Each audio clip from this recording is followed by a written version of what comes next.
নমস্কার, এটা একটা বুধবারের গল্প। আর দেখে নিশ্চয়ই বুঝতে পারছেন রেডি হয়ে কোথাও একটা যাচ্ছি। কোথায় যাচ্ছি পুরো ব্লগটা দেখলেই জানতে পারবেন। অনেক দিন ধরেই ভাবছিলাম পুজোর পর কোথাও একটা খেতে যাব, তো তখনই হঠাৎ খোঁজ পেলাম মেদিনীপুরের মশলা দরবারে একটা অফার চলছে। ওদের 4th বার্থডে সেলিব্রেশনের একটা অফার চলছে, ওটাই খেতে যাচ্ছি। তো কি খেলাম না খেলাম পুরো ব্লগটা দেখলেই জানতে পারবেন। আর পরে এখানে অনন্যাও আমাদের সাথে যোগ দিয়েছে। তো দেখতেই পাচ্ছেন আমাদের ডেস্টিনেশনে পৌঁছে গেছি। তো চলুন এবার ভেতরে যাওয়া যাক। তো আমরা ভেতরে চলে এসেছি, আর আমাদের অলরেডি আগে থেকে টেবিল বুক করা ছিল।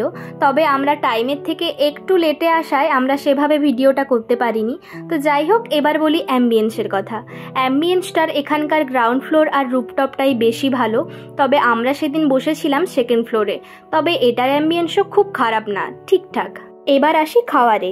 ওয়েলকাম ড্রিঙ্ক হিসেবে সার্ভ করা হয়েছিল ব্লু লাগুন। সেদিন ওদের 4th বার্থডে সেলিব্রেশনের জন্য দুটো থালি অফার দিয়েছিল, একটা 199 আর একটা 249। তো চলুন থালিতে কী কী রয়েছে ডিটেলে বলি। প্রথমে আসি স্টার্টারে। ছিল paneer tikka, veg spring roll, fish fry, french fry, chicken cutlet, hariyali chicken tikka kebab, salad.